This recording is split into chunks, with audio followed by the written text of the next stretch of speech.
Hello, ഇന്ന് നമുക്ക് നല്ലൊരു ചരവടിയ റെസിപ്പി ആയാലോ? കുറച്ച് ദിവസമായി ഒരു ചരവടിയ റെസിപ്പി കിട്ടിയിട്ടല്ലേ നിങ്ങൾക്ക്? അപ്പം നമുക്ക് ഇന്ന് ഒരു നോർത്ത് ഇന്ത്യൻ ഫ്ലേവറിൽ നല്ലൊരു ഉരുളക്കിഴങ്ങ് മെഴുക്ക് പുരട്ടി ഉണ്ടാക്കാമേ. അതിന് വേണ്ടിയിട്ട് ഞാൻ ആ പാത്രത്തിലോട്ട് ആദ്യം ഒഴിച്ചു കൊടുത്തത് 2 ടേബിൾ സ്പൂൺ കോക്കനട്ട് ഓയിലാണ് കേട്ടോ. പിന്നെ എടുത്തിരിക്കുന്നത് 5 സാമാന്യം വലുപ്പമുള്ള ഉരുളക്കിഴങ്ങും അത് ചെറിയ ക്യൂബ്സ് ആയിട്ടാണ് ഒരേ വലുപ്പത്തിൽ മുറിച്ചു കൊടുത്തിരിക്കുന്നത്. 1 ടീസ്പൂൺ ഉപ്പും 1/2 ടീസ്പൂൺ മഞ്ഞൾപ്പൊടിയും 1 ടേബിൾ സ്പൂണിലും ഇച്ചിരി കൂടുതൽ കാശ്മീരി ചില്ലി പൗഡറും 1 ടീസ്പൂൺ പെപ്പർ പൗഡറുമാണ് കേട്ടോ. ഇത്രയും ഇട്ടിട്ട് നമ്മൾ വെള്ളമൊന്നും ഒഴിക്കാതെ തന്നെ നന്നായിട്ട് എല്ലാം കൂടി ഒന്ന് യോജിപ്പിച്ച് കഴിഞ്ഞിട്ട് പിന്നെ നമ്മൾ അതിനകത്തോട്ട് ചേർക്കാനുള്ളത് ഒരു 2 മീഡിയം വലിപ്പത്തിലുള്ള സവോളയാണ് കേട്ടോ.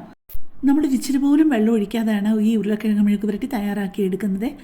അതുകൊണ്ട് തന്നെ ഈ മെഴുക്ക് പുരട്ടിക്ക് നല്ല അസാധ്യ ടേസ്റ്റാണ് കേട്ടോ. ആ ഒഴിച്ചു കൊടുത്ത വെളിച്ചെണ്ണ മാത്രമാണ്, ആ എണ്ണയിൽ മാത്രമാണ് നമ്മൾ ഈ പൊട്ടറ്റോ മൂപ്പിച്ചെടുക്കുന്നത് കേട്ടോ. ഇതെല്ലാം കൂടെ നന്നായിട്ടൊന്ന് ഇളക്കി കൊടുത്ത ശേഷം ഇതെല്ലാം കൂടെ നടുക്കോട്ട് നന്നായിട്ട് ഇങ്ങനെ ഒന്ന് ഒതുക്കി വെച്ചിട്ട് നമ്മളൊന്ന് മൂടി വെക്കണം. എന്നിട്ട് ഒരുപാട് വലിയ ഫ്ലെയിമിലിടില്ല, നിങ്ങൾക്കറിയാലോ വെള്ളം കൂടി ഒഴിച്ചിട്ടില്ലാത്തത് കൊണ്ട് പെട്ടെന്ന് അങ്ങ് അടുക്കി പിടിച്ചു പോകും. ലോ ഫ്ലെയിമിലും മീഡിയം ഫ്ലെയിമിലുമായിട്ട് മാറി മാറി തീ അഡ്ജസ്റ്റ് ചെയ്ത് വെച്ചിട്ട് വേണം നമ്മളിത് കുക്ക് ചെയ്തെടുക്കാനേ. കുറച്ച് നേരം കഴിയുമ്പോൾ ഒന്ന് തുറന്നു കൊടുക്കണം. അപ്പോൾ തന്നെ ആവിക്കകത്തിരുന്ന് കുറച്ചൊക്കെ ഒന്ന് കുക്ക്ഡാവും.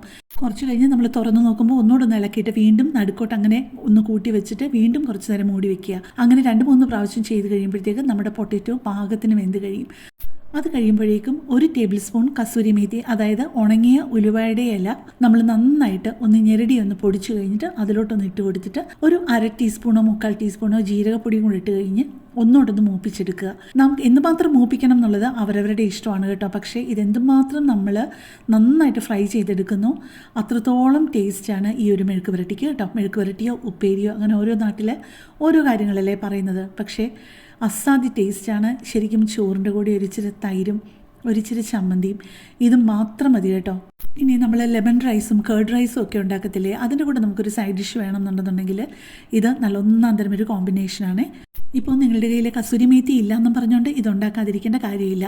കാരണം അപ്പോൾ ഒരു നോർത്ത് ഇന്ത്യൻ ഫ്ലേവർ കിട്ടത്തില്ല എന്നുള്ളതേ ഉള്ളൂ. പക്ഷേ നിങ്ങൾക്ക് മുളക് പൊടിയും ബാക്കി എല്ലാ കാര്യങ്ങളും ചേർത്ത് ഇതുപോലെ തയ്യാറാക്കിയാലും നല്ല ടേസ്റ്റ് തന്നെയാണ് കേട്ടോ. അപ്പോൾ ഇതുപോലെ ചെയ്തിട്ടില്ലാത്തവർ ഒരു പ്രാവശ്യമെങ്കിലും ഒന്ന് ട്രൈ ചെയ്യണേ. അപ്പോൾ കൂടുതൽ നല്ലൊരു വീഡിയോ ആയിട്ട് നമുക്ക് നാളെ കാണാം. താങ്ക്